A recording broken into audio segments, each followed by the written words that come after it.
I need everyone to close their eyes.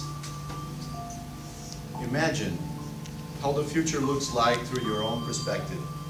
Do things look grown? Do people talk differently? Do animals start talking? What comes to mind when you are asked to imagine 1,000 years in the future? The scene that will be portrayed momentarily is on a spaceship. There are many life forms from different planets, but we will focus on two main characters, Pier and Theresa.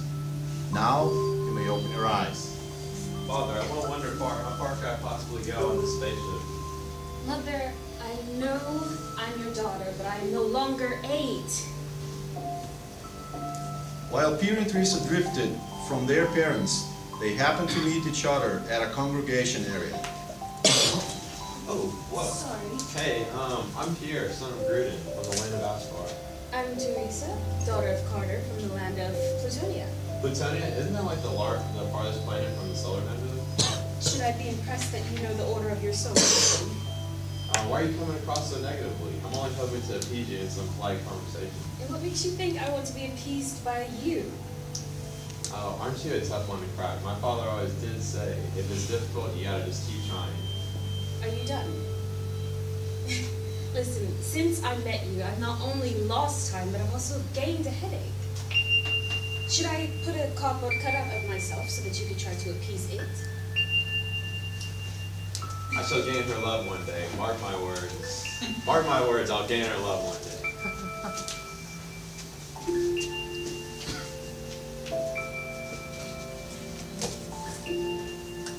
As you all saw, the first meeting did not go as planned. However, Pier follows Theresa home without her consent, while Theresa still has a bad stigma of Pier on her mind. Do you believe that some men have the audacity to just stop you and try to talk to you as if I'm supposed to take time out of my busy schedule just to see what you want? I'm sorry. You almost gave me a heart attack. Have you been following me? If you just give me a second to explain. Oh, time. I swear, watching my father paint seems like a better use of time than talking to you.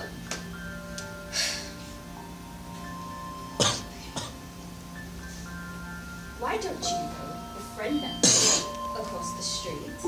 And maybe he could take time out of his busy schedule to talk to you. Okay, but don't become jealous if we become best friends. Oh, please, it would only bring me the greatest happiness to see you succumb to the people of your kind.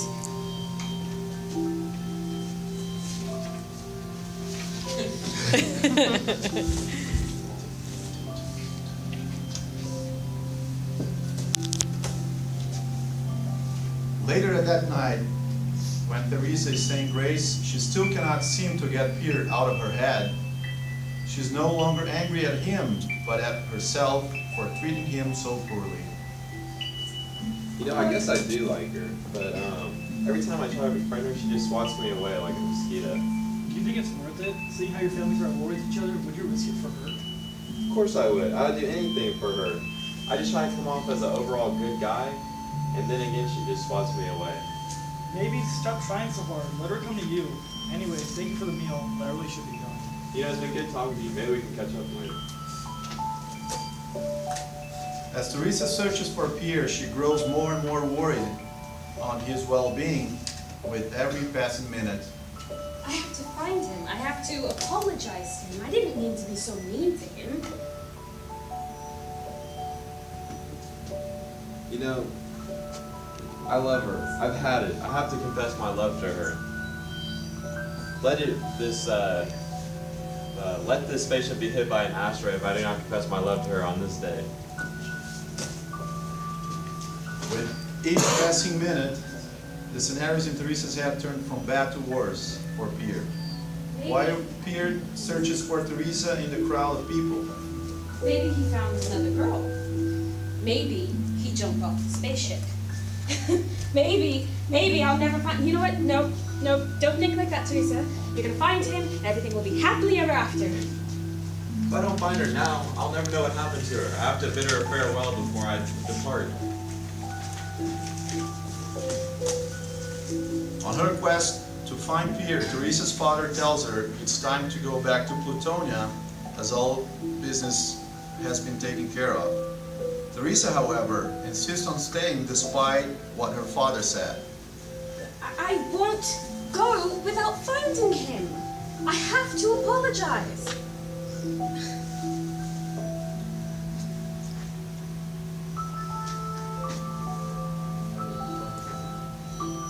If I don't find her now, I'll never know if she made it back home safe.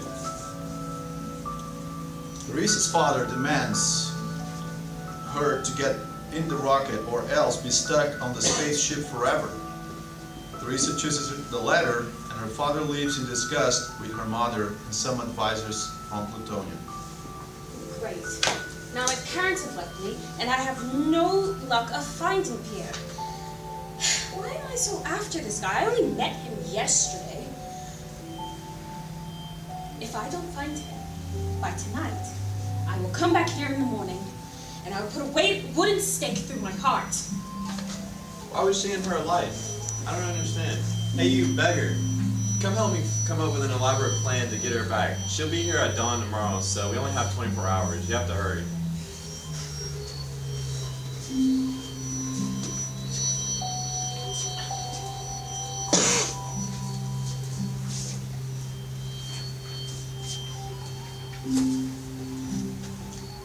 While Theresa seems ready to win her life, Pierre carves his plan out and makes sure the beggar understands it completely.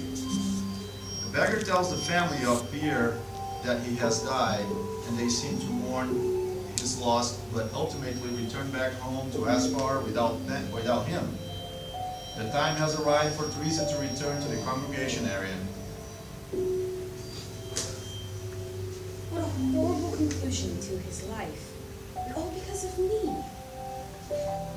How can I ever forgive myself?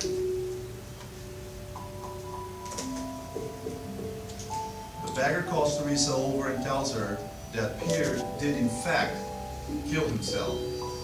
Theresa is awestruck, yet she must see his final resting place. The beggar is hesitant, but leads her to the burial ground. There Theresa finally meets Pierre. Oh, Pierre, what a horrible conclusion to your life. I loved your witty ways and the way that you seemed to care so much. There. Oh my God, you idiot! I searched throughout the entire spaceship for you, and I left my family for you. How long have you been playing these games? I thought you disliked me. Why would you cry for someone that you don't like? I don't hate you. Any more compliments you want to give me now? You'll never understand what I gave up to be with you. I give up a lot too, you know. I must tell you now that I love you. Really? You do? Yeah, of course. Okay. I guess my antics do work.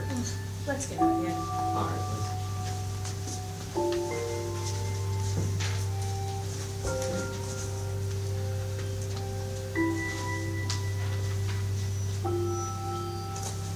The story concludes as they both settle in for a life on spaceship.